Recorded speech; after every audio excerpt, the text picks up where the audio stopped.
যে কোনো বছর স্বাভাবিক অবস্থায় যেখানে সর্বোচ্চ ৩ থেকে ৪ মাস হয়তো সময় পাওয়া যায়, সেখানে অলমোস্ট ১ বছরের উপরে হতে চলল। তো এরকম পরিস্থিতিতে অনেক ভার্সিটিকেই হয়তো অনেক রকম বিশেষ ব্যবস্থা করতে হয়েছে। তবে এর মধ্যে দিয়ে আবার আমরা জানি যে মেডিকেল অ্যাডমিশন টেস্টও হয়ে গিয়েছে। তো বুয়েট যেটা ডিসিশন নিয়েছে যে একটা প্রিলিমিনারি এক্সাম নিবে। প্রিলিমিনারি এক্সামটা নিয়ে তারপর সেখান থেকে বাছাই পর্ব পার হয়ে তখন হচ্ছে ফাইনাল এক্সামটা দিতে হবে, অর্থাৎ ২ ধাপে পরীক্ষাটা হবে। এটা তোমরা সবাই অলরেডি জানো এবং এটা নিয়ে তোমাদেরও অনেক অ্যান্টিসিপেশন কাজ করছে এবং এটাকে ঘিরেও অনেকের এক্সপেকটেশন কাজ করছে। তো আজকে এই বিষয়টা নিয়ে উদ্ভাসের পক্ষ থেকে আমরা কি করতে যাচ্ছি সেটা নিয়ে বিস্তারিত কথা বলার জন্যে আজকে আমরা এখানে সমবেত হয়েছি। তো এই বুয়েট প্রিলি এক্সামিনেশন নিয়ে আজকের সেমিনারটা, এখানে আমরা বিভিন্ন বিষয় নিয়ে কথা বলবো। এই প্রিলিমিনারি এক্সাম এর খুঁটিনাটি এবং উদ্ভাস এই বিষয়ে কি কি করতে যাচ্ছে সবকিছু নিয়ে। তো আমরা যদি এক নজরে একটু পিছনে ফিরে তাকাই যে 2020 এর ইঞ্জিনিয়ারিং ভর্তি প্রস্তুতি কার্যক্রমে উদ্ভাস এই পর্যন্ত আসলে কি কি করেছে। তোমাদের নিশ্চয়ই মনে আছে যারা একদম শুরু থেকে আমাদের সাথে ছিলে, যে আমরা ফার্স্টে ভেবেছিলাম যে আসলে এইচএসসি পরীক্ষা হবে, একটা ক্ষীণ আশা ছিল আমাদের যে হবে হবে এরকম। তো তখন আমরা ইঞ্জিনিয়ারিং প্রিপারেশনের পাশাপাশি এইচএসসি রিভিশনও কিন্তু শুরু করেছিলাম। তো সেটার প্রথম পর্ব হচ্ছে ৪/৭/২০২০ থেকে শুরু হয়েছিল। তখন তার ধারাবাহিকতায় দ্বিতীয়, তৃতীয়, চতুর্থ পর্ব এরকম করে যখন শেষ হলো, তখন তোমরা জানতে পেরেছিলে যে আসলে এইচএসসি পরীক্ষাটা হবে না এবং না হওয়াতেই আসলে হচ্ছে বুয়েটকে এরকম একটা ডিসিশন নিতে হয়েছে। তারপর তোমাদের চান্স পাওয়ার প্রবাবিলিটি বাড়ানোর জন্য ইঞ্জিনিয়ারিং এর পাশাপাশি বায়োলজি ডাবল কোর্স, সেটাতে ব্যাচ শুরু করা হয়েছিল। বায়োলজি ডাবল কোর্সের পরে আবার নতুন ব্যাচ চালু করা হয়েছিল, যারা হয়তো প্রথমে ভেবেছিলে যে এই তো সামনে পরীক্ষা হয়ে যাবে যাবে, কিন্তু তখনও আসলে পরীক্ষা হচ্ছিল না। দেন ইঞ্জিনিয়ারিং প্লাস বায়োলজি আবার ক্র্যাশ রিভিশন কোর্স নেওয়া হয়েছিল। সবশেষে ইঞ্জিনিয়ারিং এরও ক্র্যাশ কোর্স নেওয়া হয়েছিল। সো এতগুলো পর্ব তোমরা পার করে এসেছো এবং যারা সিনসিয়ারলি এই টাইমটুকু সবাই মনোযোগ দিয়ে পড়াশোনা করেছো, তাদের জন্য অবশ্যই সেটা বেনিফিশিয়াল হয়েছে, এটা তো বটেই। আর তোমাদের প্রতি উদ্ভাসের একটা ওয়াদা ছিল যে যারা একদম শুরুতেই তোমরা ইঞ্জিনিয়ারিং ফুল কোর্সের জন্য ভর্তি হয়েছিলে, তাদেরকে নতুন করে আর কোনো পেমেন্ট করতে হবে না। সো মাঝখানে যারা অনবোর্ড হয়েছো, যে আহ, হয়তো শুরু থেকে ছিলে না, তাদের জন্য হয়তো বিভিন্ন পর্বে আলাদা আলাদা করে বিভিন্ন পেমেন্টের ব্যবস্থা ছিল। সো এখনো পর্যন্ত যারা একদম শুরু থেকেই ফুল পেমেন্ট করেছিলে বা ফুল কোর্সের জন্য ভর্তি হয়েছিলে, তাদের জন্য এখন লেটেস্ট বুয়েট প্রিলি স্পেশাল মডেল টেস্ট সেট যেটা, সেটাও কিন্তু আসলে তাদের জন্য ফ্রি। আর যারা একেবারে নতুন করে ভর্তি হবে, যাদের উদ্ভাসের কোনো ইঞ্জিনিয়ারিং রোল নাম্বার নেই, তাদের জন্য একটা ছোট্ট শুভেচ্ছা মূল্য থাকবে। বাট বাকিদের জন্য, যাদের ইঞ্জিনিয়ারিং এর একটা রোল নাম্বার আছে, তাদের জন্য কিন্তু এটাও ফ্রি। সো পরবর্তী পর্বগুলো তাদের জন্য কিন্তু ফ্রি। সো এই ছোট্ট ছকটা কেন দেখানো, এটা জাস্ট একটু জার্নিটা মনে করিয়ে দেওয়ার জন্য, যে আমরা আসলে অনেক লম্বা একটা সময় পার করে এসেছি এটার পিছনে এবং সময়ে সময়ে বিভিন্ন রকম সিদ্ধান্ত পরিবর্তন হয়েছে যে এইচএসসি হবে কি হবে না, ভর্তি পরীক্ষা আদৌ হবে কি হবে না, হলে কিভাবে হবে। যখন আমরা যেরকম সিদ্ধান্ত পেয়েছি সেই অনুযায়ী আমরা চেষ্টা করেছি সাথে সাথে তার সাথে অ্যাডাপ্ট করে নেয়ার এবং সেই অ্যাডাপ্টেবিলিটির ভেতরে থেকেই তোমাদের জন্য যাতে বাড়তি সুবিধাটুকু তৈরি করা যায়, তোমাদেরকে ভর্তি পরীক্ষায় একটা এজ দেয়া যায়, বা তুমি যাতে হচ্ছে কমফোর্টেবল ফিল করো পরীক্ষার এনভায়রনমেন্টে, তার জন্য যা যা ব্যবস্থা করা যায় সেটা আমরা করার জন্য চেষ্টা করেছি। যেমন যদি একটু মনে করিয়ে দেই, আমরা শুরু থেকে তো জানতাম যে বুয়েটে ভর্তি পরীক্ষায় রিটেন থাকে। তো সেই রিটেন পরীক্ষার জন্য হচ্ছে উদ্ভাসের প্ল্যাটফর্মে ব্যবস্থা করা হয়েছিল। তোমরা রিটেন পরীক্ষা দিয়েছো, সেগুলো কিভাবে মূল্যায়ন করা হয় দেখেছো, তারপর সেই খাতাগুলোও তোমরা পেয়েছো। তারপর এখন আমরা আবার প্রস্তুতি নিচ্ছি কিসের জন্য? প্রিলিমিনারি পরীক্ষার জন্য। প্রিলিমিনারি পরীক্ষায় আবার তোমার অবজেক্টিভের উপর পরীক্ষা দিতে হবে, কাইন্ড অফ মেডিকেলের স্টাইলে, যে ১ ঘন্টায় তোমাকে ১০০টা অবজেক্টিভের উত্তর দিতে হবে। তো রিটেনের জন্য যে একেবারে ফুল প্রস্তুতি নিয়ে ফেলেছে, তারও হয়তো একটু আবার ঘষা মাজা করা দরকার অবজেক্টিভ পরীক্ষার জন্য। বা অবজেক্টিভে কিভাবে খুব দ্রুত সঠিক উত্তরগুলো দেয়া যায়, তার জন্য হয়তো নতুন করে একটু প্র্যাকটিস দরকার, কিংবা নতুন করে একটু চিন্তা ভাবনা দরকার, মাইন্ডসেটটা তৈরি করা দরকার যে হ্যাঁ, আমি 1 ঘন্টায় 100টা অবজেক্টিভ কিভাবে ম্যাক্সিমাম সঠিক করার পসিবিলিটিটা আমি বাড়াতে পারি, বা আমার চান্সটা যাতে আমি বাড়াতে পারি। তো সেই উদ্দেশ্যে হচ্ছে তোমার এখনকার যে কার্যক্রমটা, বুয়েটস প্রিলি স্পেশাল মডেল টেস্ট 2020, এই পর্বটা। তো এই পর্বটা শুরু হবে হচ্ছে 23 তারিখ থেকে। তো আমি যদি একটু সামনে যাই, দেখো অলরেডি আমরা যতগুলো পর্ব কিংবা যতগুলো কার্যক্রম চালিয়ে এসেছি, তার মধ্যে হয়তো 300-র উপরে তোমাদের শুধু লাইভ ক্লাসই চলে গেছে। লাইভ এক্সাম প্রায় 479টার মতো চলে গেছে। প্র্যাকটিস এক্সামও তার কাছাকাছি সংখ্যক, প্রায় 400-র কাছাকাছি, 386টা আমরা দেখতে পাচ্ছি। তো এই সবগুলো পরীক্ষায় যখন আমরা যেরকম ডিসিশন পেয়েছি বা সিদ্ধান্ত পেয়েছি, সেই অনুযায়ী তোমার সুবিধা তৈরি করে দেওয়ার জন্য এভাবে ঢেলে সাজানো হয়েছিল। তো অনেক লম্বা একটা জার্নির মধ্যে দিয়ে আমরা এসছি, তবে এখনো জার্নিটা শেষ না। শেষের দ্বারপ্রান্তে আমরা পৌঁছেছি, বাট এখনো পুরোপুরি শেষ না। তো লাস্ট যে পর্বটা নিয়ে আমরা কথা বলছি এখন, preli special model test, latest, last বলবো না, লেটেস্ট। সো এর বিস্তারিত রুটিনটা আমি তোমাদেরকে আগে একটু দেখিয়ে দিই, তারপরে আমরা বিস্তারিত বাকি জিনিসগুলো নিয়েও কথা বলতে পারবো। তো আমি রুটিন অংশটাতে যাচ্ছি। রুটিনটা আমরা পাবো উদ্ভাসের ওয়েবসাইটে। অভ্যাসের মূল ওয়েবসাইটে ঢুকলেই আমরা হচ্ছে রুটিনটা দেখতে পাবো। তো আমি রুটিনটা তোমাদের সাথে এখন শেয়ার করে সেটা নিয়ে কথা বলছি একটু।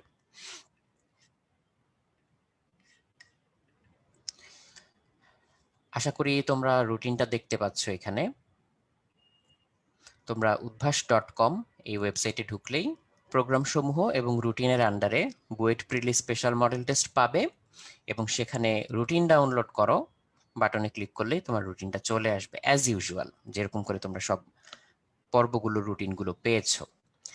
তো এখন দেখো এখানে আমরা শুরু করব 23 মে থেকে, এবং এখানে দেখো 23 তারিখ থেকে শুরু করে 30 তারিখ পর্যন্ত টোটাল যে 6টা এন্ট্রি এখানে, সেখানে ডান পাশে দেখো পরীক্ষার ধরন, মানবন্টন ও সময় এখানে ক্রস দেওয়া। কারণ এই প্রথম কয়েকটা দিন, অর্থাৎ প্রথম যে 6টা, 23 তারিখ থেকে শুরু করে 30টা, 23 তারিখ পর্যন্ত, এই 6 দিন আসলে ক্লাস হবে, পরীক্ষা না।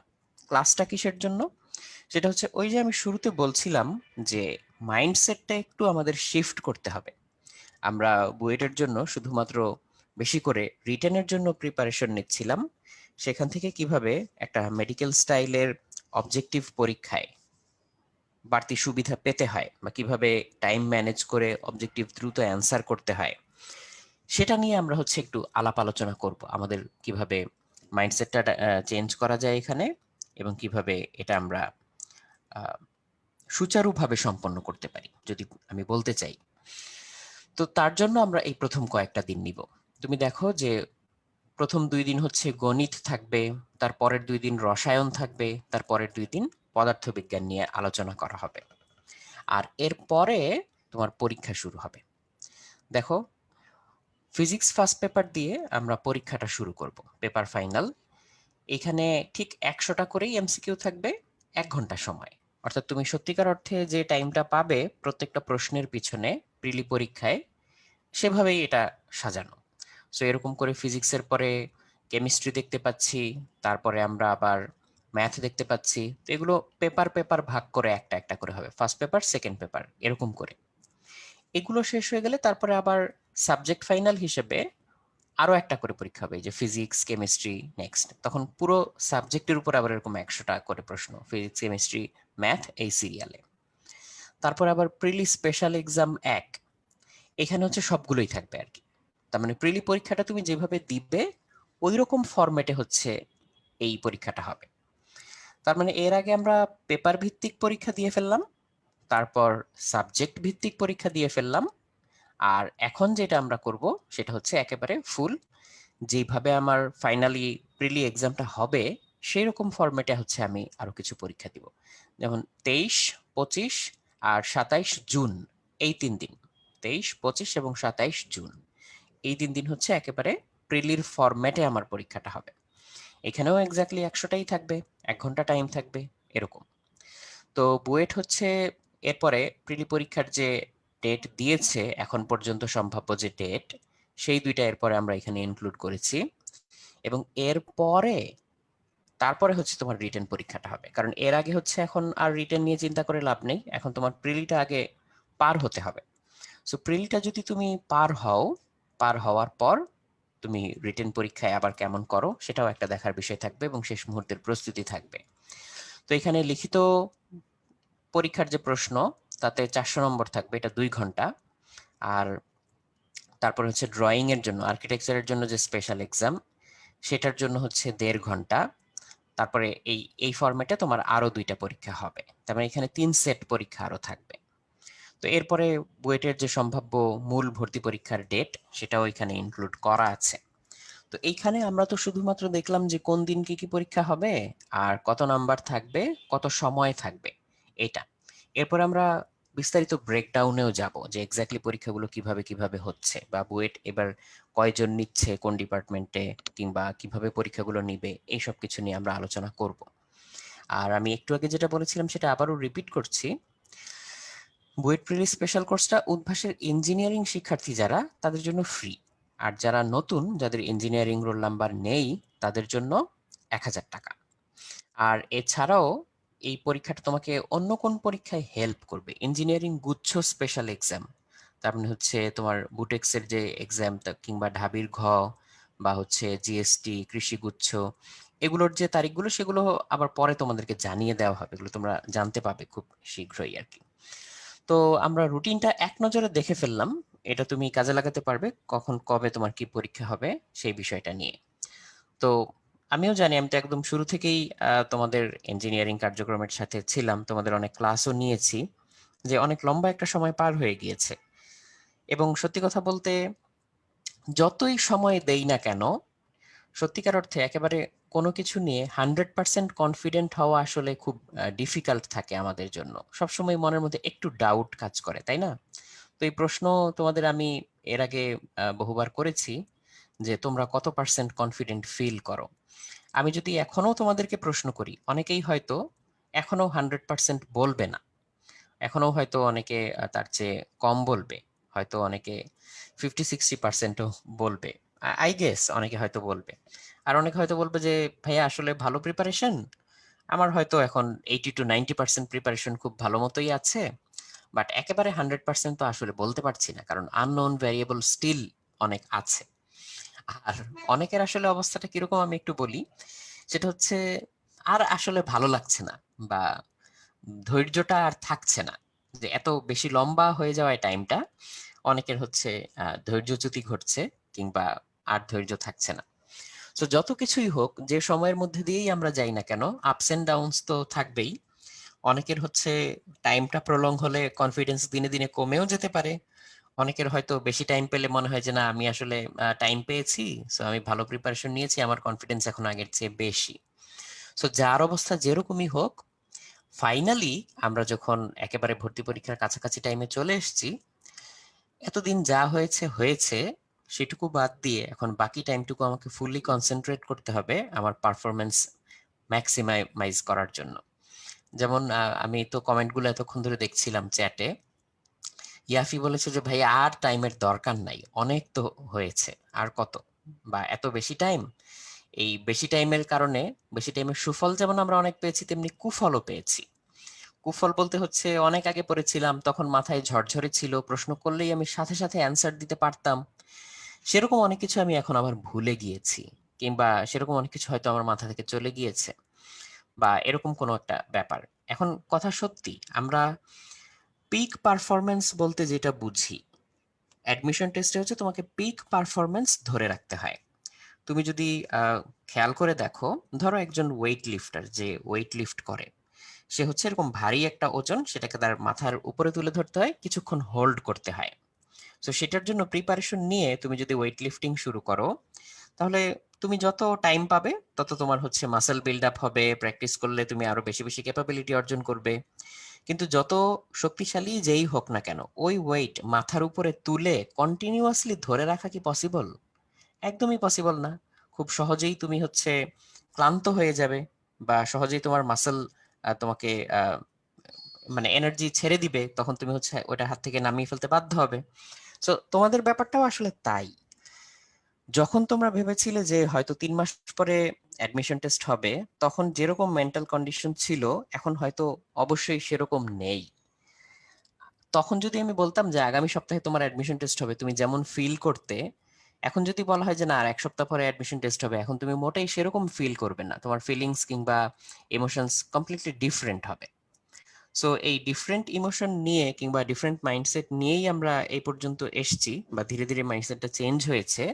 সো লাস্ট মোমেন্টে এসে আমি সবাইকে রিকোয়েস্ট করব, যার এখন যেরকম কন্ডিশনই থাকুক না কেন, তুমি আবার সেই জিনিসগুলো নিজের মধ্যে নিয়ে আসো, ঝালাই করার চেষ্টা করো, এবং ফাইনাল একটা পুশ দেওয়ার জন্য, একটা ফাইনাল ফাইট দেওয়ার জন্য তোমরা সবাই রেডি হও।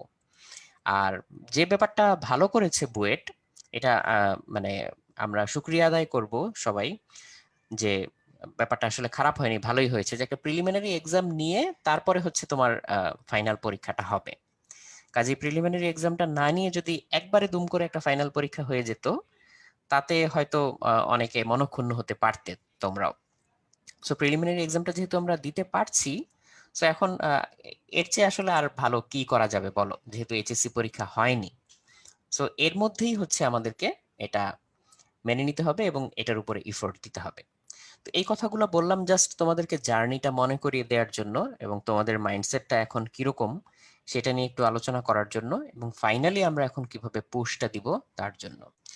আর চ্যাটে আমি দেখতে পাচ্ছিলাম অনেকে তোমরা বলেছো যে রিটেন পরীক্ষাটা, যেটা বুয়েটে ফাইনাল এক্সামটা ফিজিক্যালি হবে, তার জন্য উদ্ভাস ফিজিক্যাল এক্সামের ব্যবস্থা করবে কিনা। এবং আমি তোমাদেরকে বলতে পারি যে হ্যাঁ, আমরা সেটাই চেষ্টা করব যে তোমাদের প্রিলিটা যেহেতু অনলাইনেই তোমরা দিবে, এই প্রিলিটা আমরা হচ্ছে অনলাইনেই নিব, প্রিলির জন্য যে মডেল টেস্ট, এবং এরপরে ফিজিক্যাল পরীক্ষা তুমি উদ্ভাসের যে কোনো আউটলেটে গিয়ে দিতে পারবে, যে কোনো শাখায় গিয়ে দিতে পারবে। এবং যাদের জন্য সেই সুযোগ থাকবে না বা যারা অসুবিধা বোধ করবে, তারা চাইলে অনলাইনেও দিতে পারবে এগুলো। তো আমি এখন একটু সামনে বাড়বো। অনেকে জিজ্ঞেস করেছো আজকে দীপ্র ভাইয়া আছে কিনা। না, আজকে তো দীপ্রকে দেখতে পাচ্ছি না, ও হয়তো আজকে অ্যাভেলেবল না। তো আমরা এখন আলোচনা করব নেক্সট পার্টটুকু নিয়ে, যে পরীক্ষার ডিটেইলসটা নিয়ে, এক্স্যাক্টলি ডিটেইলসটা নিয়ে আলোচনা করব যে কেমন কেমন করে কি কি হবে। তো আমরা তো রুটিনটা বিস্তারিত জানলাম, এটা নিয়ে একটু আলোচনাও করলাম। আমরা এখন একটু পরীক্ষার ডিটেইলসে যাব। পরীক্ষার ডিটেইলসে যাওয়ার আগে স্পেশাল ক্লাসের প্রয়োজনীয়তা, এটা অলরেডি আমি তোমাদেরকে বলে ফেলেছি, তাও জাস্ট একটু মনে করিয়ে দেই যে রিটেন মাইন্ডসেট থেকে হঠাৎ করে অবজেক্টিভ মাইন্ডসেটে আমরা কিভাবে শিফট করব। কারণ যারা এই অবজেক্টিভটায় ব্যারিয়ারটা পার হতে পারবে, তারাই হচ্ছে আসলে রিটেন পরীক্ষাটা দিবে, তাই না? সো এখন তোমার ফুল কনসেন্ট্রেশন থাকবে হচ্ছে এই অবজেক্টিভের প্রতি। অবজেক্টিভে নানান ধরনের টিপস এন্ড ট্রিক্স আমরা অ্যাপ্লাই করি, কিভাবে সবসময় হয়তো পুরো অঙ্ক না করেও অ্যান্সার দিয়ে ফেলতে পারি। এরকম অনেক কিছু আমাদের করতেই হয়, এগুলোই টেকনিক।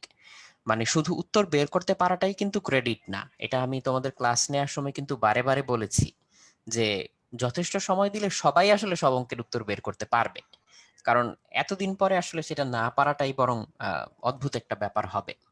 বাট যে যত আগে এফিসিয়েন্সির সাথে তোমার টাইম লিমিটের মধ্যে বেশি সঠিক উত্তর করতে পারবে, তারই কিন্তু চান্সটা বাড়বে। এগুলো নিয়েই হচ্ছে লাইভ ক্লাসগুলোতে আলোচনা করা হবে, স্পেশাল ক্লাসগুলোতে। এবারে আসি বুয়েট ভর্তি পরীক্ষার জন্য কিছু গুরুত্বপূর্ণ তথ্য নিয়ে। যেমন প্রিলিমিনারি পরীক্ষার জন্য কি কি বিষয় থাকবে, প্রশ্নপত্রের ধরন এবং নম্বরের বিন্যাসটা কেমন হবে। তুমি দেখতে পাচ্ছ এখানে ম্যাথ এর জন্য থাকবে 34, আর ফিজিক্স কেমিস্ট্রির জন্য থাকবে 33 করে।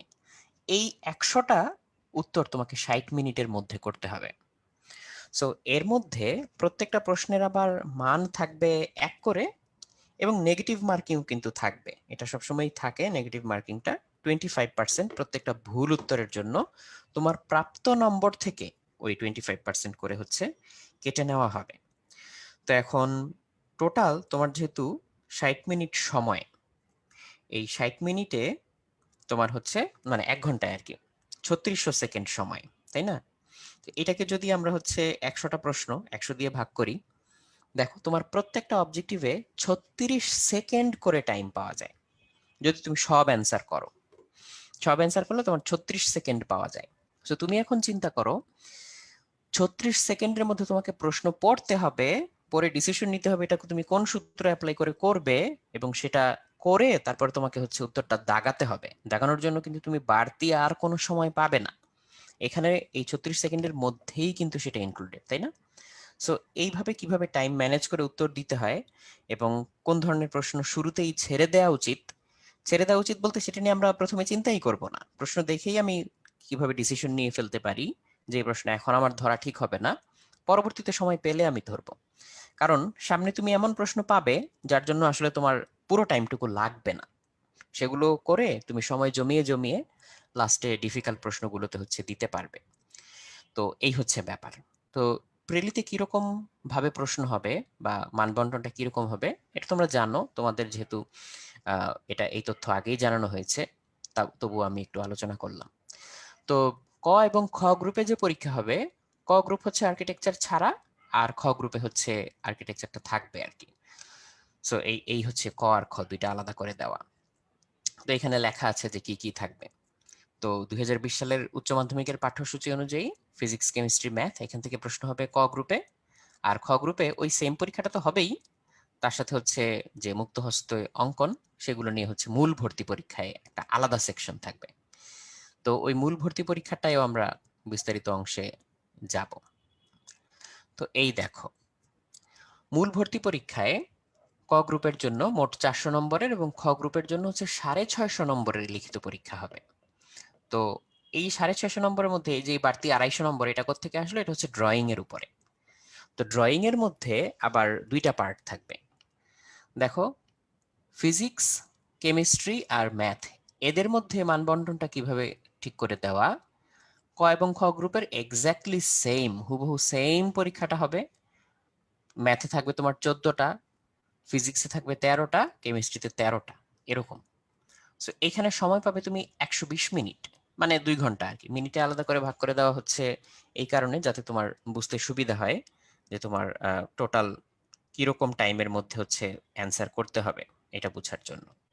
তো এইখানে আমরা যদি হিসাব করি তাহলে এখানেও আমি সেম জিনিসটা বলে ফেলতে পারি যে 40টা প্রশ্ন যদি আমাকে অ্যান্সার দিতে হয় 120 মিনিটের মধ্যে, তাহলে হচ্ছে আমি প্রত্যেকটা প্রশ্নের জন্য আসলে 3 মিনিট করে টাইম পাবো। এই অ্যাভারেজটা ঠিকই আছে, যে আমরা রিটেনে যেভাবে দিতাম অ্যাভারেজ 3 মিনিট, সেরকম অ্যাভারেজ অনুযায়ী হচ্ছে এখানে তোমাকে দিতে হবে। সো এইটুকু পার্ট তোমাদের জানা বা তোমাদের প্র্যাকটিস আছে। আর ড্রয়িং এর বেলায় যদি যাই, ফ্রি হ্যান্ড ড্রয়িং আসে 3টা।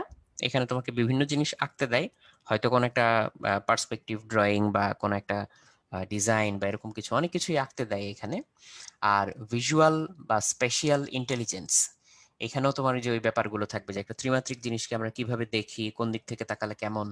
সো যারা আর্কিটেকচারের কোর্স করেছো তারা জানো যে এখানে কি ধরনের প্রশ্ন আসার সম্ভাবনা আছে। তো এইখান থেকে টোটাল যে 7টা প্রশ্ন থাকবে তার উপরে হচ্ছে 250 মার্কস, বা 90 মিনিটে তোমাকে এটা দিতে হবে, 1.5 ঘন্টার যে পরীক্ষাটা। এইটা মূল ভর্তি পরীক্ষায় যেটা করা হয়, ক এবং খ গ্রুপের জন্য যে ফিজিক্স, কেমিস্ট্রি, ম্যাথের পরীক্ষাটা এটা একসাথেই নেওয়া হয়, তারপর একটা গ্যাপ দিয়ে তারপরে ড্রয়িং পরীক্ষাটা হয়। সো এই গ্যাপের পরে তুমি হচ্ছে ড্রয়িং পরীক্ষাটা দিতে পারবে। ওকে, তারপর আমরা সামনে আগাই। এইখানে দেখো আসন বিন্যাসটা দেওয়া আছে, যে বিভিন্ন ডিপার্টমেন্টে আসন সংখ্যা কেমন। তো বিভিন্ন আগের বারের তুলনায় এবার হচ্ছে কিছু কিছু ডিপার্টমেন্টে দেখা যাচ্ছে যে আসন সংখ্যা বাড়ানো হয়েছে। 19-20-এর তুলনায় 20-21-এ কিছু কিছু জায়গায় ইনক্রিজড সিট আছে। যেমন শুরুতেই হচ্ছে কেমিক্যাল ডিপার্টমেন্টে হচ্ছে আগে 60 জন স্টুডেন্ট নেওয়া হতো, এখন হচ্ছে এখানে 120 জন, ডাবল করে ফেলা হয়েছে। সো এখানে টোটাল 60টা সিট বৃদ্ধি পাচ্ছে। একইভাবে আইপিতে, ইন্ডাস্ট্রিয়াল অ্যান্ড প্রোডাকশন ইঞ্জিনিয়ারিং, সেখানে আগে 50টা সিট ছিল, এখন 120টা। সো দেখো ডাবলেরও বেশি, এখানে 70 জন বাড়তি। তারপর বায়োমেডিক্যাল ইঞ্জিনিয়ারিং এ আগে মাত্র 30 জন নেওয়া হতো, এখন সেটা বাড়িয়ে 50 জন করা হয়েছে। তারপর আর্কিটেকচারের জন্য 55 থেকে 60, তো টোটাল 155টা সিট হচ্ছে বাড়তি। তো আমরা এখানে বাকি যে ডিপার্টমেন্টগুলো সেগুলোতে আগের মতোই দেখতে পাচ্ছি, আগের মতোই আছে এখন। ওকে, তো টোটাল তাহলে কয়টা সিট দাঁড়ালো, সেটা হচ্ছে 1215 জন। প্রিলির যে পরীক্ষা সেটা যেহেতু অনেক মানুষ দিবে, তো এখানে সংখ্যাটা যদিও 24,000 লেখা, তো সত্যিকার সংখ্যাটা হয়তো আরেকটু কম, কারণ যে নাম্বার লিমিট দেওয়া হয়েছিল সেখান থেকে। এক্সাক্ট নাম্বারটা হয়তো তোমরাও বলতে পারবে। আমি একটু চ্যাট বক্সে দেখি যে হয়তো টোটাল 24,000 জন পরীক্ষা দিবে না, এর চেয়ে একটু কম দিবে। আচ্ছা, তো যেটা বলছিলাম, অনেকে অনেকগুলো নাম্বার বলছো, 18-19,000-এর মতো, 18,217 জনের মতো, 18,000 প্লাস ধরে রাখো। হ্যাঁ, সো এই সমস্যা নেই, তোমার যতজন হয় ততজন পরীক্ষা দিবে। তো আমরা 18,000 প্লাসটাই ধরে রাখলাম, 18,000 প্লাস। তো এখানে হচ্ছে 2 শিফটে পরীক্ষা হবে, 10টা থেকে 11টা একটা শিফট, আবার 3টা থেকে 4টা একটা শিফট। সো এরকম 2 শিফটে পরীক্ষা হবে 2 দিন। সেখান থেকে যারা যারা চান্স পাবে তারা হচ্ছে ফাইনাল পরীক্ষাটা দেওয়ার জন্য। হ্যাঁ, এই যে নির্বাচিত সংখ্যা যেটা, এটাই 18,217, এটাই। সো এটাই হচ্ছে এখনো পর্যন্ত জানা যে সংখ্যা এইটা। তো এটাই বললাম যে এখনো পর্যন্ত আমরা যতটুকু জানি এইটা। তো এখন এইটুকু হচ্ছে এখনো পর্যন্ত আমরা জানি যে 2 শিফটে 2 দিনে এরকম ভাবে পরীক্ষা হবে। তো এই পরীক্ষাটা হয়ে যাওয়ার পর সেখান থেকে ফাইনালি তোমার রিটেন পরীক্ষাটা তুমি হচ্ছে দিতে পারবে। তো এখন এই সবাই যারা নির্বাচিত হবে সবাই হচ্ছে 6, 7, 8 জুন উদ্ভাস উন্মেষের যে কোনো শাখায় বুয়েট ভর্তি পরীক্ষার অনুরূপ 3টি রিটেন পরীক্ষা তোমরা দিতে পারবে। অনলাইনেও পরীক্ষা দেওয়ার ব্যবস্থা থাকবে, যাদের জন্য ফিজিক্যালি পরীক্ষা এসে এসে মানে ফিজিক্যালি এসে পরীক্ষা দেওয়াটা ডিফিকাল্ট, তাদের জন্য অনলাইনেও পরীক্ষা দেওয়ার ব্যবস্থা থাকবে। তবে যদি পরিস্থিতি আমাদেরকে অ্যালাউ করে, আমি আমি সবাইকে একটু বলবো যে ইন্টারাপ্ট করি। হ্যাঁ ওইটা হ্যাঁ অবশ্যই, জুলাই হবে, আমার মিস্টেক আর কি, জুন হয়ে গেছে হ্যাঁ হ্যাঁ, ও ওইটা। রুটিনে অবশ্য জুলাইয়ে, জুলাই ছিল। হ্যাঁ, জি জি হ্যাঁ হ্যাঁ হ্যাঁ। জি সো ভাই। আমি আসলে সবাইকে বলবো যে মানে সময় সুযোগ বুঝে এই পরীক্ষাগুলো যাতে আমরা হচ্ছে দেওয়ার জন্য সর্বাত্মক চেষ্টা করি। তার কারণ হচ্ছে যখন একেবারে ফাইনালটা দিব, আমরা তো আসলে গত এতদিন ধরে শুধুমাত্র অনলাইনেই পরীক্ষা দিয়ে এসেছিলাম। তো সবকিছু ঠিকঠাক মতো পারার পরেও ওই যে বলে না যে কোনো কোনো ওই যে এলিমেন্ট অফ সারপ্রাইজ থাকতে পারে। কারণ ফিজিক্যাল পরীক্ষা দেওয়ার সময় তোমার মাইন্ডসেট যেভাবে কাজ করবে একটা এক্সাম হলে গিয়ে, সেটা হয়তো একটু ডিফারেন্ট হতেও পারে। তো এই জন্য অবশ্যই আমি রেকমেন্ড করব, যদি পরিস্থিতি আমাদেরকে অ্যালাউ করে, পরীক্ষাটা হচ্ছে উদ্ভাসন মেশের যে কোনো শাখায় এসে উপস্থিত হয়েই দেওয়ার জন্য। বাট স্টিল কারোর জন্য যদি নিতান্তই অসুবিধা হয়ে যায়, সেজন্য অনলাইনেও পরীক্ষা দেওয়ার ব্যবস্থাটা থাকবে। এটা হচ্ছে বিষয়। আর এছাড়া অন্যান্য যেগুলোর জন্য এই পরীক্ষা সহায়ক হবে সেটা তোমরা অলরেডি জানো, যে কুয়েট, চুয়েট, রুয়েট কিংবা জিএসটি এর জন্য তোমাদের সুবিধা হবে, একটা বাড়তি একটা প্র্যাকটিস হয়ে যাবে। আচ্ছা, এখানে যেটা বলছিলাম যে অলরেডি যারা ইঞ্জিনিয়ারিং এর স্টুডেন্ট তাদের জন্য তো কোর্সটি ফ্রি, বাট যাদের একেবারেই হচ্ছে ইঞ্জিনিয়ারিং এর রোল নাম্বার নেই, একদমই নতুন, তাদের জন্য কোর্স ফি 1,000। সো যাদের কনফিউশন থাকবে যে আসলে কি করব আমরা, তারা চাইলে হচ্ছে আমাদের যে কোনো ব্রাঞ্চে যোগাযোগ করেও নিতে পারবে যদি ফার্দার কোনো কনফিউশন থাকে। তো আমরা মোটামুটি হচ্ছে আজকে যা যা বলতে চেয়েছিলাম তার শেষ প্রান্তে চলে এসেছি।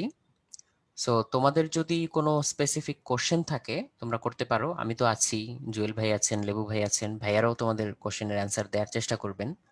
অলরেডি কিউএনএ তেও হচ্ছে 118টা প্রশ্নের অ্যান্সার ভাইয়ারা দিয়ে দিয়েছেন। এর বাইরেও যাদের কোনো প্রশ্ন থাকবে তোমরা চাইলে এখন আমাদেরকে প্রশ্ন করতে পারো। আমি একটু চ্যাট বক্সে যাচ্ছি।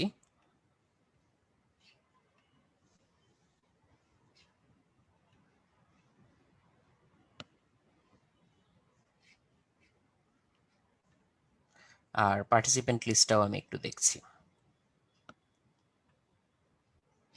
আমি একটা কাজ করি, আমি এখন রাতুল ভাইয়া, হ্যাঁ হ্যাঁ একটু কথা বলে নিই।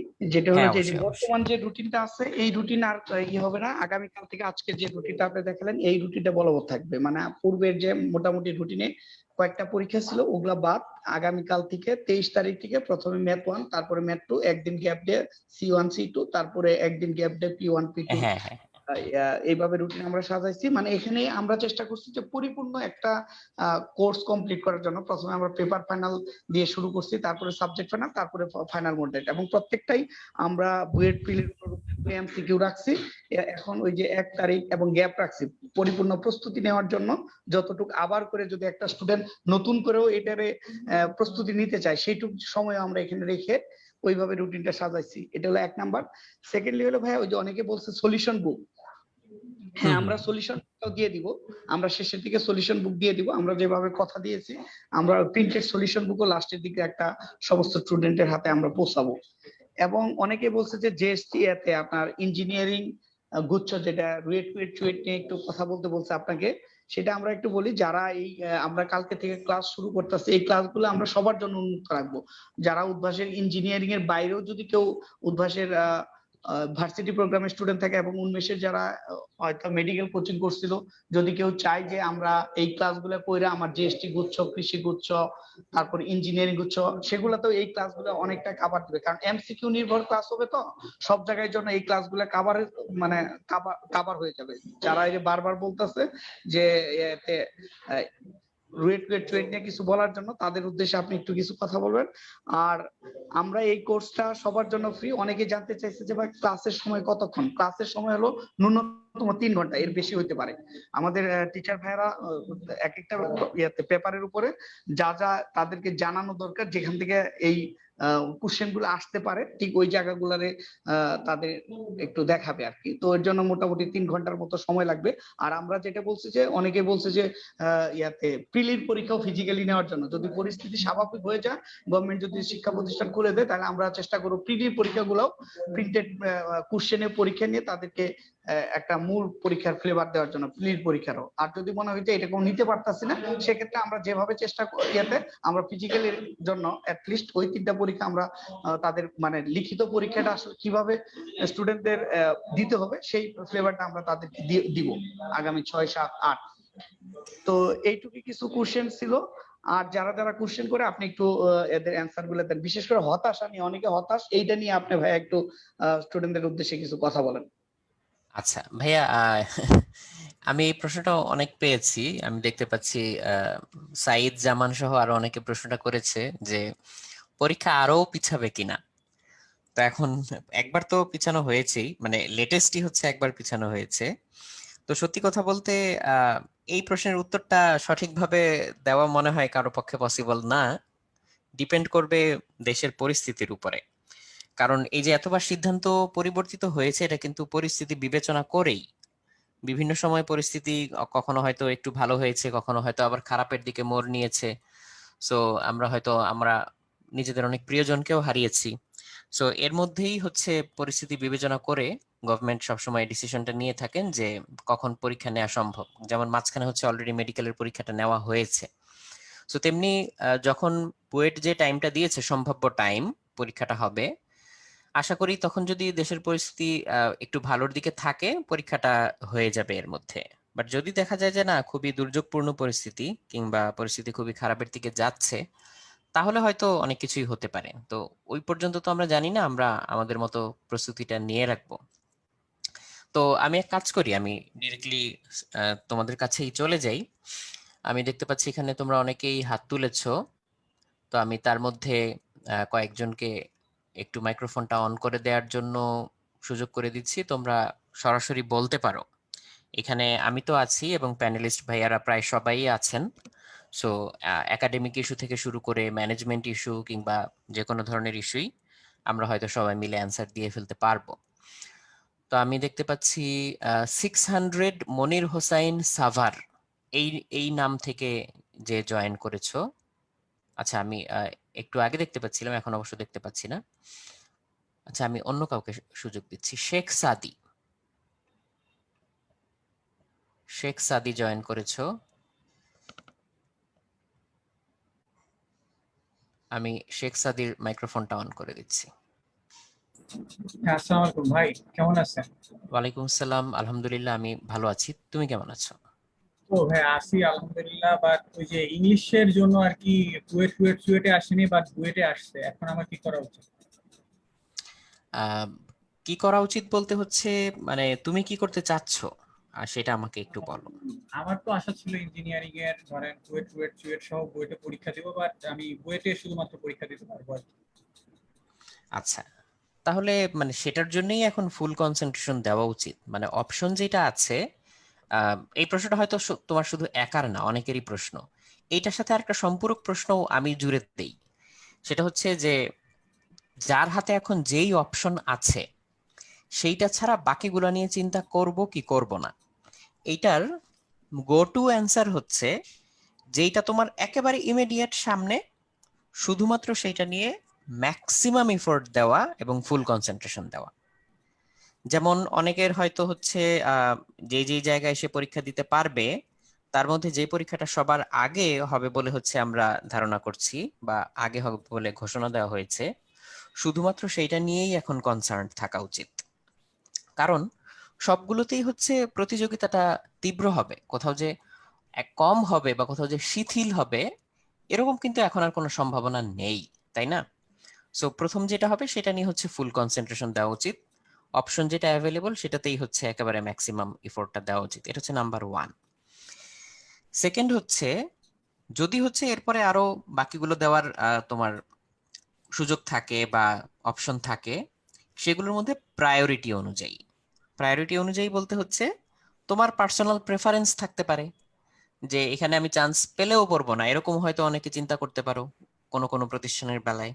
সো পার্সোনাল একটা প্রায়োরিটি থাকে, সেই প্রায়োরিটি অনুযায়ী তখন তুমি হচ্ছে এফোর্টটা দিতে পারো। বাট যেটা শুরুতে হবে বা ইমিডিয়েট নেক্সট যেটা এখন, সেই ক্ষেত্রে হচ্ছে এখন আমি বলবো যে একেবারে ফুল 100% বা তোমার যদি পসিবল হয় বিয়ন্ড 100% ইফোর্ট তোমার পক্ষে দেওয়া, হাইপার ক্যাপাসিটি অনুযায়ী তোমার ইফোর্ট দেওয়া, তুমি সেটাই দাও। এটা হচ্ছে গো টু অ্যান্সার। এখন এটা দিতে পারার পিছনেও অবশ্য হচ্ছে কিছু প্রিরিকুইজিট আছে। মেন্টাল স্ট্যাবিলিটি বলো কিংবা কনসেন্ট্রেশন করার অ্যাবিলিটি বলো বা মনোযোগ বা ধৈর্য ধরে রাখার ব্যাপার বলো এতদিন পরে এসে, সেটাও কিন্তু হচ্ছে সমান গুরুত্বপূর্ণ ব্যাপার, কারণ আমরা তো হ্যাঁ মানুষ, ভাই, তাই না? এই এই মনোযোগটা নিয়ে আসলে একটু কথা যে মেডিকেল হ্যাঁ, পরীক্ষার পরে এখন পর্যন্ত যে কটা পরীক্ষাই সামনে আসছে সবগুলো পিছাইতেছে। তো আসলে কোন পরীক্ষাটা আগে হবে কিনা এটাও কিন্তু আসলে বলাটা কষ্টকর এখন। জানা মতে যেটা আগে, জানা মতে যেটা আগে,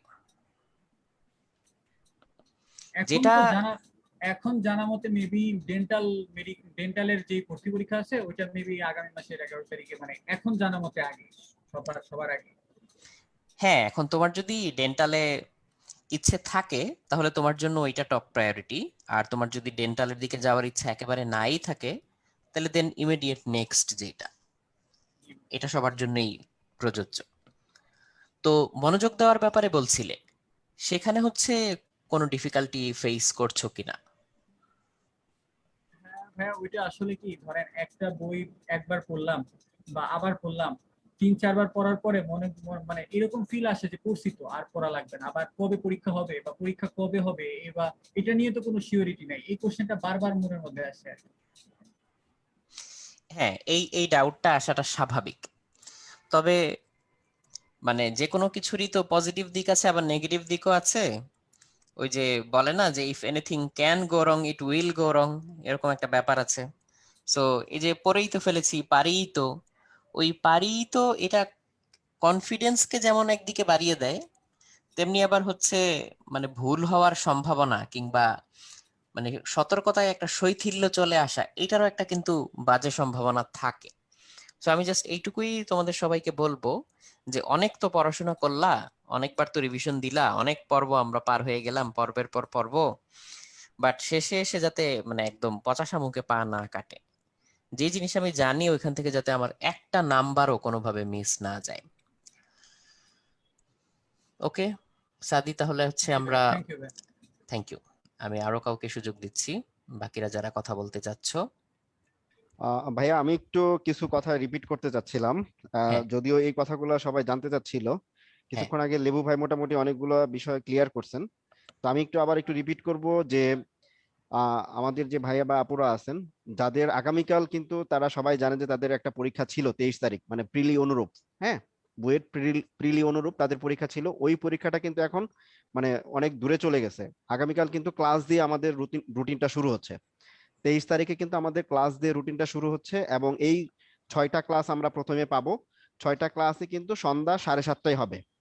সবাইকে একটু এটা আবার রিপিট করতেছি, সবগুলা ক্লাস হবে সন্ধ্যা 7:30টায়। এবং পরবর্তীতে যখন আমাদের বুয়েট প্রিলিকে টার্গেট করে আমরা যে শুধু পেপার ফাইনাল এবং সাবজেক্ট ফাইনাল যেগুলো নিচ্ছি, এগুলা কিন্তু সব এমসিকিউ। রুটিনটাতে খুব সুন্দরভাবে দেওয়া আছে, যাতে করে প্রিলিতে ভালোভাবে সবাই একটা গোছানো প্রিপারেশন নিতে পারে। এই কারণেই কিন্তু এখন আমরা শুধু এমসিকিউ 100 মার্কের পরীক্ষা নিচ্ছি, এখানে পেপার ফাইনাল সাবজেক্ট ফাইনাল। এই পরীক্ষাগুলো যেহেতু অনলাইনে দেওয়া যাবে, পরিস্থিতি স্বাভাবিক না হওয়া পর্যন্ত অনলাইনে পরীক্ষা দেওয়া যাবে সকাল 8টা থেকে 10টা পর্যন্ত, সকাল 8টা থেকে রাত 10টা পর্যন্ত পরীক্ষা দেওয়া যাবে। আর সবচেয়ে আরেকটা ইম্পর্টেন্ট কথা হচ্ছে, এই এক্সটেন্ড যে রুটিনটা, বর্ধিত যে রুটিনটা, এটা কিন্তু আমাদের ইঞ্জিনিয়ারিং প্রোগ্রামে যারা ভর্তি আছে, হ্যাঁ যারা ভর্তি আছে অর্থাৎ যারা শেষ দিকে ফাইনাল মডেল টেস্টে ভর্তি হয়েছিল এবং আমাদের মূল কোর্সে যারা যারা ছিল, এবং আরেকটা গুড নিউজ হচ্ছে যারা ইঞ্জিনিয়ারিং ক্রাশ কোর্সে যারা ভর্তি ছিল, ক্র্যাশে যারা ভর্তি ছিল, সবাই কিন্তু এটা ফ্রি পাচ্ছে এই রুটিনটা। মানে তাদের কিন্তু 8টা পরীক্ষা বাকি ছিল আমাদের প্রোগ্রামের। বুয়েটের যে আগের ডেটটা ছিল সেই অনুযায়ী 8টা পরীক্ষা বাকি ছিল বুয়েট মানে প্রিপারেশন কমপ্লিট করার জন্য। বাট এখন যেহেতু বুয়েটের তারিখ পরিবর্তন হয়েছে, দ্যাটস ওয়াই কিন্তু এই রুটিনটা আমরা এক্সটেন্ড করে তাদের একদম পরীক্ষার আগ পর্যন্ত একটা গোছানো প্রিপারেশন যেন নিতে পারে, প্রিলি এবং রিটেন সহ। এই কারণে কিন্তু এটা করা হয়েছে, এবং এটা কিন্তু কমপ্লিটলি একদম ফ্রি, সবার জন্য এটা ফ্রি। যারা হচ্ছে আমার এখানে অলরেডি ভর্তি আছে তাদের জন্য এটা কিন্তু একদম ফ্রি, তাদের কিন্তু ভর্তি হওয়ার দরকার নাই। তবে যারা একদম নতুন, যেটা রাতুল ভাইও বলছে শুরুর দিকে, যারা একদমই নতুন তারা কিন্তু চাইলে এই টেস্টটা দিতে পারবে। যারা এখনো উদ্ভাসের প্ল্যাটফর্মে আসে নাই কিংবা এনরোল করে নাই, তারা চাইলে এটা মাত্র 1000 টাকা দিয়ে এটাকে কন্টিনিউ করতে পারবে, এটাতে ভর্তি হয়ে এই ক্লাস এবং পরীক্ষা সে করতে পারবে। তো এটা আমি বারবার বলতেছি, যারা আমাদের প্রিভিয়াস স্টুডেন্ট ইঞ্জিনিয়ারিং প্রোগ্রামে, তাদের জন্য কিন্তু একদম ফ্রি, এবং যারা ইঞ্জিনিয়ারিং ক্রাশ কোর্সে ছিল তাদের জন্য এটা ফ্রি, এবং একই রুটিন সবার জন্য প্রযোজ্য। এই একটা রুটিনই, অর্থাৎ আগামীকাল থেকেই ক্লাস দিয়ে শুরু হবে একদম বুয়েট ফাইনাল পর্যন্ত যে রুটিনটা আমরা এখানে সাজিয়েছি, সেই অনুযায়ী তাদের পরীক্ষা অনলাইনে চলমান থাকবে। আর পরিস্থিতি যদি স্বাভাবিক হয়, এই কারণে আমরা এখানে বলেই দিছি যে এই পরীক্ষাগুলো আমরা ফিজিক্যালিও প্রিন্টেড ভার্সনে নেওয়ার ট্রাই করব, যদি পরিস্থিতি ওরকম হয় বা শিক্ষা প্রতিষ্ঠান ইন দ্য মিন টাইম যদি খুলে যায়, এটা আমাদের ইয়া আছে। আর যদি যেহেতু বুয়েট পরীক্ষা যদি আলহামদুলিল্লাহ আমরা সবাই দোয়া করতেছি যে যে ডেটটা ডিক্লেয়ার হয়েছে সেই ডেটে যদি হয়, অবশ্যই পরিস্থিতি স্বাভাবিক হবে। আমরা আশা করতেছি অ্যাটলিস্ট রিটেন যে 3টা পরীক্ষা আছে শেষের দিকে, সেটা হয়তো আমরা ব্রাঞ্চে বসেই আমাদের সারা বাংলাদেশে যে ব্রাঞ্চগুলো আছে সেখানে আমরা দিতে পারবো। আর রুটিন তো অবশ্যই আমাদের সাইটে এটা আপলোড করা আছে, সবাই এই রুটিনটা ডাউনলোড করে নিতে পারবে।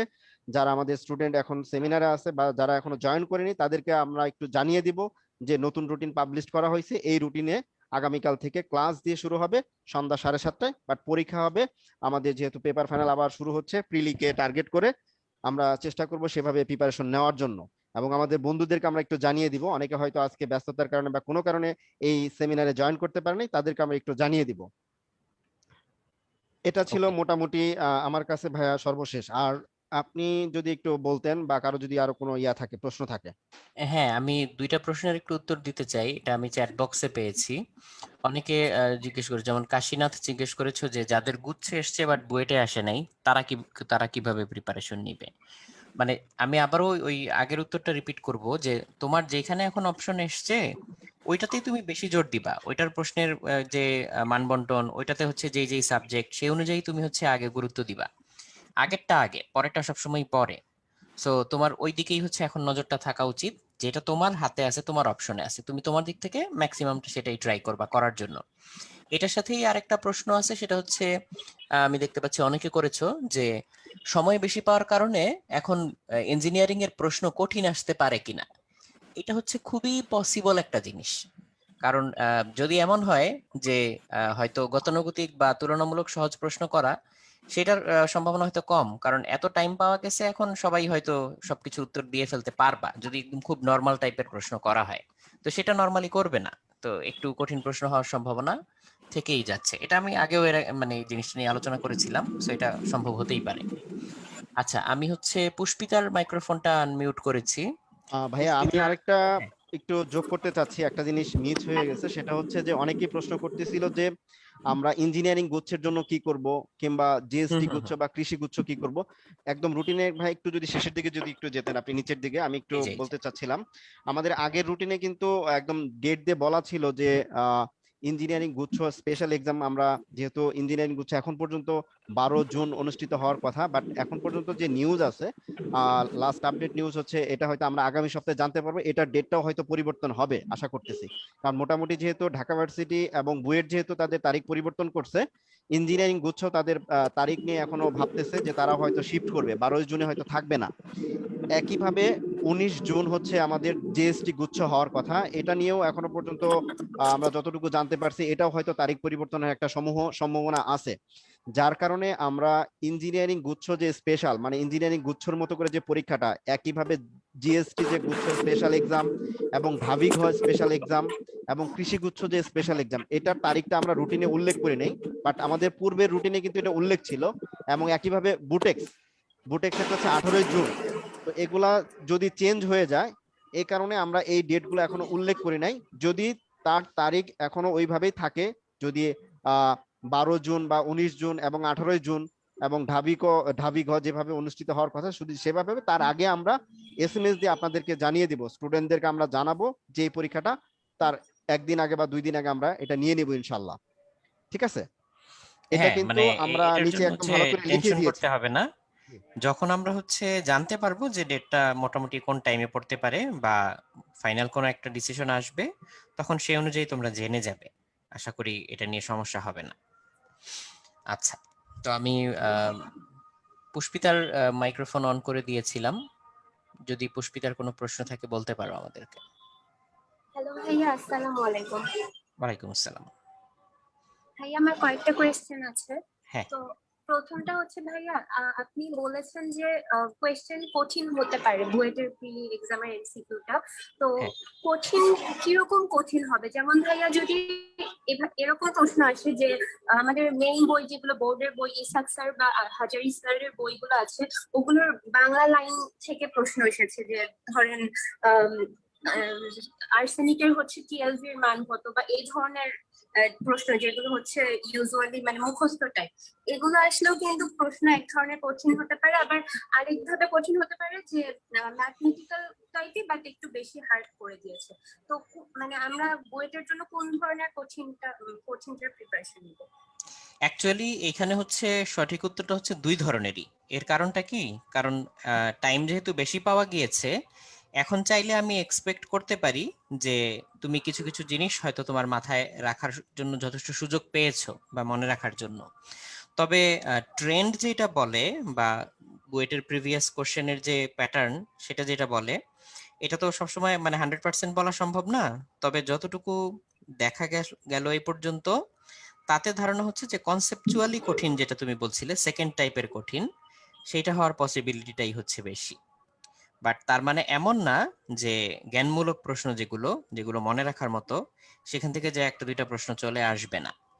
তোমরা আগের বছরের প্রশ্নগুলো যদি দেখে থাকো, সেখানে দেখবে যে নর্মাল প্রশ্ন বলতে আমি যেগুলোকে বুঝাচ্ছি, যে হয়তো বোর্ড স্ট্যান্ডার্ড বা তার কাছাকাছি টাইপের এই প্রশ্নগুলো আগে হচ্ছে বেশি থাকতো। আর কনসেপচুয়াল প্রশ্ন বা হার্ড প্রশ্ন যেগুলো ইউজুয়ালের চেয়ে বেশি টাইম লাগে বা ইফোর্ট লাগে, সেগুলো কম থাকতো। ওই পার্সেন্টেজটা হচ্ছে চেঞ্জ হতে পারে আর কি, এইটুকুই, যে নর্মাল প্রশ্ন একটু কম আর কনসেপচুয়াল প্রশ্ন একটু বেশি। তো ওই কনসেপচুয়াল প্রশ্নগুলো সমাধান করতে গিয়ে এভারেজ তোমার হয়তো যে টাইমটা পাওয়া যায় 3 মিনিট, ওই এভারেজ টাইমের চেয়ে কিছু ক্ষেত্রে হয়তো বেশি লাগতে পারে। তো সেই রকম প্রশ্ন যদি বেশি চলেই আসে, তাহলে ফুল অ্যান্সার করাটা একটু টাফ হবে, তাই না? সো ওই পার্সপেক্টিভ থেকে বলছিলাম যে কঠিন। আনসলভেবল না কিন্তু, কঠিন মানে কিন্তু আনসলভেবল না, যে তুমি সলভ করতে পারবা না বা তোমার সিলেবাসের বাইরে বা বিয়ন্ড ইয়োর ক্যাপাসিটি, এরকম প্রশ্ন আসার আসলে সম্ভাবনা কম।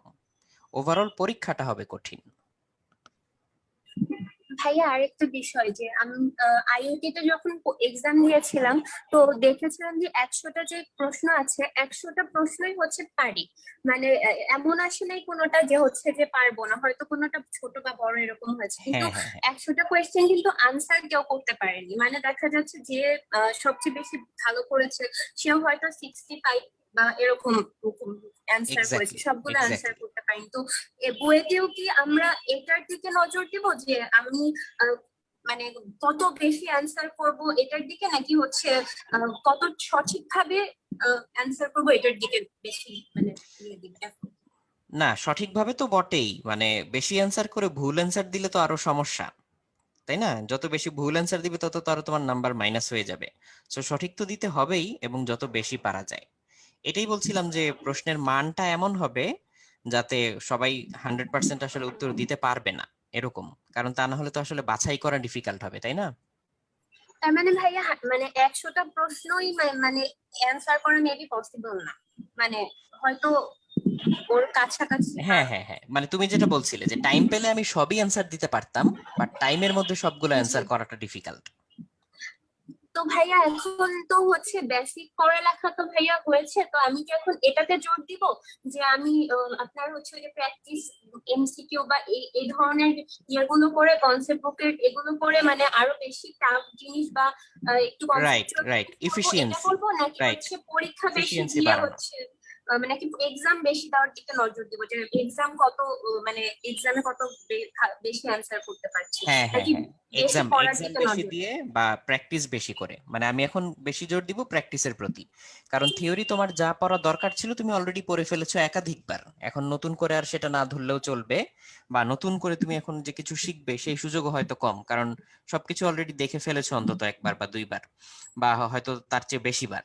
এখন হচ্ছে একেবারে এক্সাম স্পেসিফিক তোমাকে প্রিপারেশন নিতে হবে, যে ঠিক আমি হচ্ছে পরীক্ষার হলে কিভাবে চিন্তা করব, কিভাবে হচ্ছে আমি প্রবলেমেটিক প্রশ্ন পেলে এড়িয়ে যাব, কিভাবে পরে রিভিজিট করব প্রশ্নগুলোকে।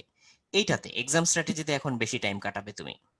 ভাইয়া উদ্ভাসের বইয়ে যে কিছু এক্সেপশনাল প্রশ্নগুলো থাকে, ওগুলো তাহলে এখন ধরার দরকার নেই, বা ওগুলোতে মানে ওগুলো না সেগুলো পারলে যদি হচ্ছে এতদিনেও না ধরে থাকো, বা সেগুলো যদি মানে ধরা এতদিনেও, বলতে ওগুলোতে ইফিশিয়েন্ট হওয়া কি লাগবে, মানে ধরেন ওগুলো তো সলভ করা যায় বাট অনেক টাইম লাগে বা বুঝতে টাইম লাগে এরকম। ওই প্রশ্নগুলো দেওয়াই কিন্তু তোমার ক্যাপাসিটিকে বিল্ড আপ করার জন্য, তাই না? আচ্ছা। সো জি। ওই প্রশ্নগুলো তুমি যদি প্র্যাকটিস করো তোমার ক্যাপাসিটি কিন্তু বিল্ড আপ হবে, নতুন নতুন করে কিভাবে জটিল চিন্তা করতে হয় এই প্র্যাকটিসটা হয়ে যাবে। সো যদি তুমি সেটা করতে পারো অবশ্যই করবে। আর যদি হচ্ছে সেই সুযোগ না থাকে, বা মনে হয় যে না সেটা এখন আমার জন্য রিস্কি হয়ে যায়, তাহলে যেটা করবে, তুমি যেগুলো পারো সেগুলোই কিভাবে অত্যন্ত দ্রুততার সাথে সঠিক উত্তর করতে পারো সেটা তুমি প্র্যাকটিস করবে। তাহলে হবে কি, যেই ধরনের প্রশ্ন তুমি পারো সেটা যদি তুমি খুব দ্রুত অ্যান্সার দিয়ে ফেলতে পারো, তোমার অনেক সময় বেঁচে যাবে, যে টাইমটুকু তুমি অপেক্ষাকৃত জটিল প্রশ্নের জন্য পরীক্ষার হলে অ্যালোকেট করতে পারবে। সো এই সবকিছু মাথায় রেখে হচ্ছে তোমাকে আসলে প্রিপারেশনটা নিতে হবে। জি ভাইয়া। ভাইয়া লাস্ট কোয়েশ্চেন, সেটা হচ্ছে ভাইয়া ওই যে এমআইএসটি আইইউটি তে তো এক্সামও হয়ে গিয়েছে, ওরা মানে ভর্তিও নিয়ে নিয়েছে, তো দেখা গেলে আমার দুটাতেই হচ্ছে সিরিয়াল এসেছিল কিন্তু মানে ভর্তি হইনি, বাট বাবা মা বাসায় হচ্ছে অনেক প্রেশার দিয়েছিল যে না ভর্তি হয়ে থাকতে, বাট আমি ভেবেছি যে ওখানে ভর্তি হলে আমি মানে পড়ালেখা একটা শিথিলতা চলে আসবে। তো দেখা গেছে যে আমরা অনেক ফ্রেন্ডরা হচ্ছে ওরা সবাই ভর্তি হয়ে অলরেডি ক্লাসও শুরু করে দিয়েছে। তো দেখ ভাইয়া ওরা যখন এগুলো বলে যে ওরা মানে ক্লাস করতেছে বা ওরা কি করছে, তো এটা অনেক মানে ডিপ্রেশন লাগে এখন। তো পিয়ার এখনো প্রেসার, আমার হ্যাঁ। আইইউটি তে মানে ভর্তি হওয়ার চান্স আছে, তো ভাই আমি কি এই ডিসিশনটা কি ঠিক নিয়েছি নাকি আসলে ভর্তি হওয়া উচিত ছিল বা। না, এটা আমি বলবো আসলে হচ্ছে মানে তোমার উপরে। কেন তোমার উপরে? কারণ তুমি যদি কনফিডেন্ট থাকো যে না আমি যেই জায়গায় পড়তে চাই ওই জায়গায় হচ্ছে আমি চান্স পাবো, বা মোটামুটি হচ্ছে ভালো জায়গায় আমি চান্স পাবো, তো সেক্ষেত্রে আইইউটি তে না পড়লে বা এমআইএসটি তে না পড়লে তোমার হচ্ছে আফসোস থাকবে না। হ্যাঁ, তো সেই ক্ষেত্রে হচ্ছে কোনো সমস্যা নেই, বাট তুমি যদি একান্তই হচ্ছে এটা কাটিয়ে উঠতে না পারো, এটা যদি তোমাকে এতটাই বাধাগ্রস্ত করে এই ফিলিংস গুলো, যে তুমি নেক্সট যেগুলো সামনে আছে সেগুলোর প্রিপারেশন নিতে বা মনোবল ধরে রাখতেই খুবই বাধার সম্মুখীন হচ্ছ, সেক্ষেত্রে লাস্ট রিসোর্ট হিসেবে তুমি এটা করতে পারো। কিন্তু তারপরেও আবার বলবো ওই যে তুমি যেগুলোর কথা বললে যে সেখানে ক্লাস হচ্ছে অলরেডি, তো সেই ক্লাস করে ফেললে তো বা ক্লাস করা শুরু করলে তোমার আবার এদিকে প্রিপারেশন হ্যাম্পার্ড হতে পারে, মাইন্ডসেট ডাইভার্ট হয়ে যেতে পারে, অনেক কিছুই হতে পারে। তো তুমি যেহেতু অলরেডি একটা ডিসিশন নিয়েই নিয়েছো যে আমি এখানে পড়বো না বা ভর্তি হব না, কাজেই আমার মনে হয় তুমি তোমার ডিসিশনের প্রতি শ্রদ্ধাশীল থেকে সামনে যেগুলো আছে সেগুলোতে হচ্ছে একটু এক্সট্রা এফোর্ট দাও বা এক্সট্রা কনসেন্ট্রেশন দাও। ভাইয়া বাবা মাকে কিভাবে বোঝাবো? বাবা মা তো এটা বুঝে না, মানে দেখা যায় যে বলে যে তুমি মানে তারা কনফিডেন্ট না, তারা এটা নিয়ে টেনশন করে যে একটা কোথাও ভর্তি হয়ে থাকতাম অন্তত। এটা স্বাভাবিক, মানে বাবা মার কাজই তো হচ্ছে আমাদেরকে নিয়ে চিন্তা ভাবনা করা, দুশ্চিন্তা করা। এটা সবসময় হয়তো যৌক্তিক হয়ও না, বা অনেক সময় হয়তো যৌক্তিক হয়। সো এটা তুমি আসলে পারবে, তুমি যদি কনফিডেন্টলি তাদের সাথে বলতে পারো এবং বুঝিয়ে বলতে পারো, ঠান্ডা মাথায় আলোচনা করতে পারো, তখন। তবে আমি এটা কখনোই তোমাকে বলবো না যে বাবা মাকে সবসময় তুমি সবকিছু বুঝাতে পারবে। হ্যাঁ, প্যারেন্টসকে সবসময় সবকিছু আসলে বুঝাতে পারবে না, সেটা আশা করেও লাভ নেই। সো যতটুকু পারা যায় সেটা তুমি বুঝাও, আর বুঝিয়ে তুমি তোমার দিকটা ঠিক রাখো যে এখন বাবা মায়ের কথায় আমি নিজে এক্সট্রা প্রেশার ফিল করব না, বা নিজে মেন্টাল ডিপ্রেশনে চলে যাব না, কিংবা যারা অলরেডি বিভিন্ন জায়গায় ভর্তি হয়ে গিয়েছে তাদের কথা শুনে বা দেখে আমি নিজে এক্সট্রা প্রেশার ফিল করব না। যদিও ব্যাপারটা ডিফিকাল্ট, বাট স্টিল এটা তোমাকে মেনে নিতে হবে এখন। তো এটা তুমিও জানো ভালো করে, বাট আমি যেহেতু এখন কথাটা বলছি, তুমিও এই অ্যান্সারটাই এক্সপেক্ট করছিলে। এখন তুমি মেন্টালি নিজের উপরে সেটা অ্যাসার্ট করতে পারবে যে হ্যাঁ আমার আসলে এরকম করতে হবে বা আমি করব। এটাই জি হচ্ছে ভাই, আমার পরামর্শ। জি ভাইয়া, থ্যাংক ইউ ভাইয়া, দোয়া করবেন। হ্যাঁ, ভাইয়া, অবশ্যই। রাতুল ভাইয়া, আসসালামু হ্যাঁ, আলাইকুম। ওয়ালাইকুম আসসালাম। আমরা মোটামুটি তো রুটিনটাই হচ্ছে মূল ইস্যু, এটা তো সুন্দর করে চেষ্টা করছি বোঝানোর জন্য। তারপরেও যদি কারো কোনো আরো জিজ্ঞাসা থাকে, হ্যাঁ, সেটা তো আপনিও বলছেন যে আমাদের যে কন্ট্যাক্ট নাম্বার বা হেল্পলাইন নাম্বার যেটা আছে সেখানে যোগাযোগ করলে আশা করি এখান থেকে উত্তর পেয়ে যাবে, শিওর। আমাদের যতগুলা ব্রাঞ্চ আছে। আর আমাদের পরবর্তী আরেকটা সেমিনার 8:30টায় শুরু হবে। তো তো আমরা হয়তো আরো অনেক জিজ্ঞাসা নিতে পারতাম, বাট আমরা চেষ্টা হ্যাঁ, হ্যাঁ, করছি। হ্যাঁ। আর সবশেষ যেটা কথা যে ভাইয়াদের অনেক জিজ্ঞাসা থাকতে পারে, হয়তো আমরা 100% দিতে পারিনি, বাট আমাদের যতগুলো নাম্বার আছে ওইখানে যারা আমাদের মেম্বার আছে তাদেরকে যদি আপনারা একটু নক করেন, আশা করি আপনারা উত্তর পেয়ে যাবেন। আর যদি সমাপনী দিয়ে যদি আপনি ভাইয়া শেষ করতেন আর কি। হ্যাঁ, আসলে আহ, সমাপনী বলতে কি, এখনো তো আসলে সবকিছু শেষ হয়নি, বা তোমাদের জার্নিটা আসলে বেশি লম্বা হয়ে গিয়েছে, বাট জার্নির এখনো শেষ প্রান্তে আমরা আসিনি। কাজেই জার্নি শেষ বা আহ, শেষ করে ফেলেছি এই ধারণাটাকে মনে স্থান দিও না। শেষ মুহূর্তে এসে হচ্ছে তোমাকে একটু মানে বাড়তি পুশ দিতে হবে। লাস্ট মোমেন্টে এসে আমরা একটু স্পিড বাড়িয়ে দেই না, মনে করো যে যারা স্প্রিন্ট দৌড়ায় বা হচ্ছে ম্যারাথন দৌড়ায়, লাস্ট মোমেন্টে এসে যারা ফার্স্ট সেকেন্ড হবে বা সামনে থাকতে চায়, লাস্ট মোমেন্টে এসে একটা বাড়তি ইফোর্ট দিতে হয়। তোমরা এখন মোটামুটি ওই জায়গায় আছো। তো আমি আর কথা বাড়াবো না, যেহেতু 8:30 থেকে আর একটা সেমিনার শুরু হয়ে যাচ্ছে। সো সবার প্রতি দোয়া থাকবে। তবে তার সাথে সাথে এটাও সতর্ক করব যে কনফিডেন্স হারাবে না, মেন্টাল ডিপ্রেশনে চলে যাবে না। নিজেরা তো নিজেদেরকে বটেই, একে অন্যকে সাপোর্ট দিবে। তো এই সাপোর্টের মাধ্যমে, একে অন্যকে সাপোর্ট দেওয়ার মাধ্যমে আমরা আমাদের মেন্টাল স্ট্যাবিলিটি বা স্যানিটি যাই বলো না কেন সেটা বজায় রাখতে পারি, এবং সবাইকে হেল্প করতে পারি, হেল্পফুল মানসিকতা আমরা যাতে গড়ে তুলতে পারি। তো ধন্যবাদ সবাইকে। আবারও ইনশাল্লাহ তোমাদের সাথে দেখা হবে। আসসালামু আলাইকুম এবং আল্লাহ হাফিজ সবাইকে।